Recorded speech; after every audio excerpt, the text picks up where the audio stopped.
السلام عليكم ورحمة الله وبركاته. أصحابتك وحرن جنال كمركل السود وهذا أدي هذا ومهندسين ما أنت واسبتي لحي لباتنك بيش أفراد أبريل سنة كلابدا كون يشان يلباتنك مقالك محربا إن ندي كل وذاقو مالمهن واتي عدالة يمامو الكترامي يسكو بحسنايين haddaba garsoore maxkamadeed ayaa shalay dawladdu waxay ka soo xirtay gaar ahaan FBI-du ay ka soo xireen magaalada Milwaukee ee gobolka Wisconsin. Maxay tahay waxyaabaha dawladdu ay ku haysato garsoorahan waan idinla wadaagayaa. Sidoo kale garsoore hore iyo xaaskiisa ayaa lagu xiray gobolka New Mexico waxaana iyagana lagu haystaa in dad sharci darro ah gaar ahaan Venezuela ka soo jeeda oo 3 nin oo gaangis ah in ay gurigooda ku hayeen oo halkaasi ay kula noolaayeen. haddaba labadaasi arrimood ayaan rabaa inaan idinla wadaago balse marka hore soo dhawaad. sidii Trump uu xilka ula wareegay arrimaha musaafiriinta iyo sidoo kalena shaqaalihii shaqada laga ceyrinayay lacagihii Mareykanku oo wadamada caalamka uu siin jiray waxyaabahaasi oo idil markii uu jaray dimuqraadiyiinta iyo waliba hay'adaha u doodo xuquuqda dadka soo galootiga shaqaalaha dacwado fara badan ayaa maamulka Trump laga gudbiyay. Trump wuxuu yiri marka anigu hadda waxaan ka shaqeyn lahayba maxkamadihii oo wax kasta iga hortaagan. Arrintaasi waa la ogaa muddooyinkanba waa ay jirtay oo maxkamadda sare iyo maxkamadaha sidoo kale federaalka kuwa gobolada dacwado fara badan ayaa jiray. laakiin arrintan waxay ahayd arrin la yaab leh shalay dhacday magaalada Milwaukee ee gobolka Wisconsin.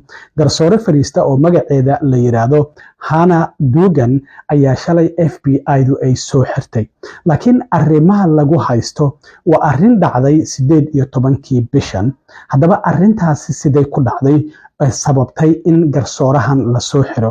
horta agaasimaha FBI-da ninka la yiraahdo Kash Patel waxa uu yiri waxa aan u soo xirnay garsoorahan in ay gacan ku siisay qof soo galooti sharci darro ah oo waliba wadanka dambi ka galay in uu ka baxsado ciidamada doonaya inay xiraan darteed ayaan ay ku caawisay sida darteed ayaan u soo xirnay.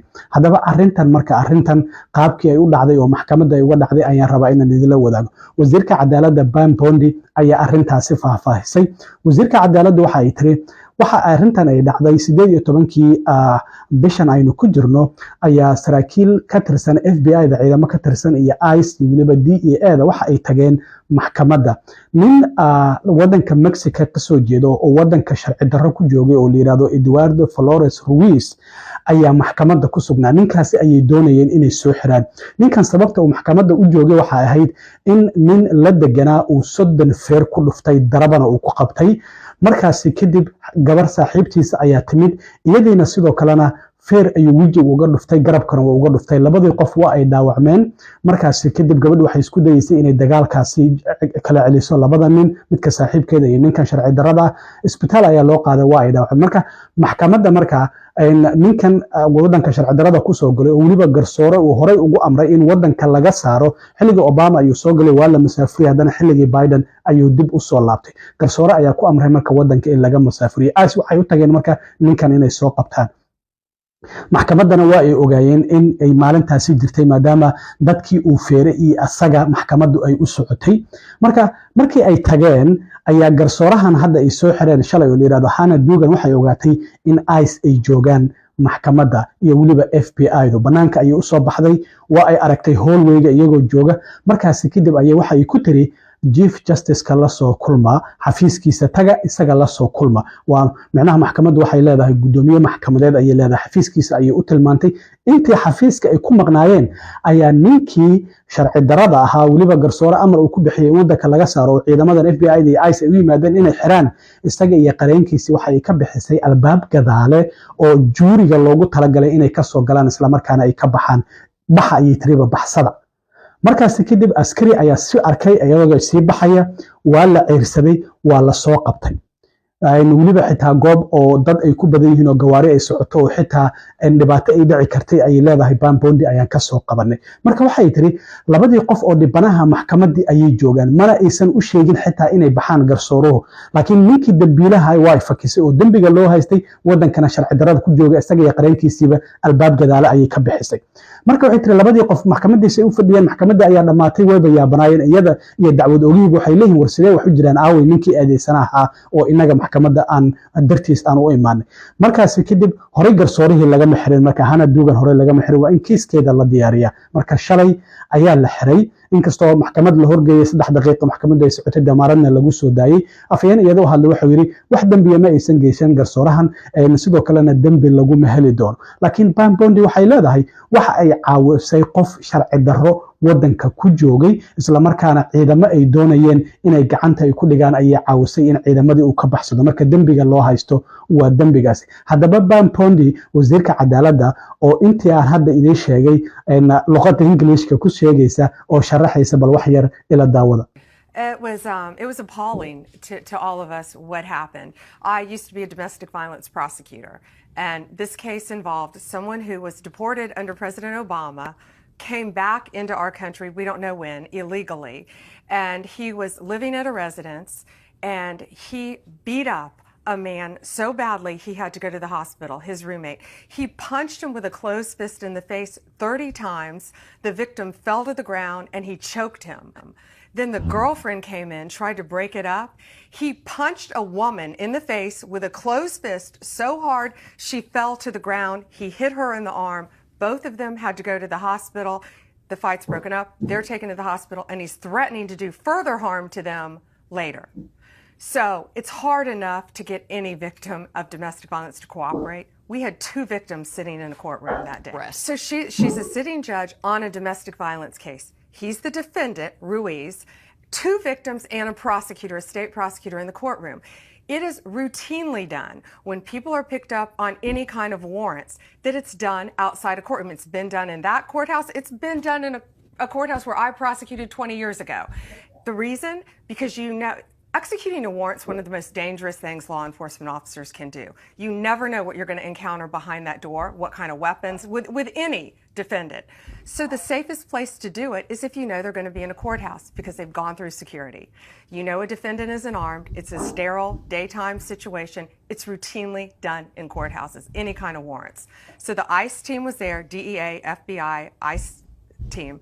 They're outside the courtroom. They're in the courthouse. The judge finds out that they're there to arrest him. And the way he got on the radar, of course, is he got arrested. He beat up these people. So she knew they were there. They were outside. She comes outside the courtroom and is visibly angry, yelling, raising her voice to them. She directs them to go see the chief judge. So while they do that, she goes back in the courtroom, gets back on the bench while a prosecutor is sitting there with 2 victims of domestic violence and tells the defense attorney and the defendant, Ruiz, to come in the back with her. She takes them in the back in a private area. This is appalling. Through her chambers, lets them back out and leave. One of the DEA agents, I believe, sees them exiting and doesn't know what's going on. So she continues with her docket, finishes her docket. 2 victims sit in court all morning long, waiting. At the end, the prosecutor said, "What happened? Why didn't the case get called?"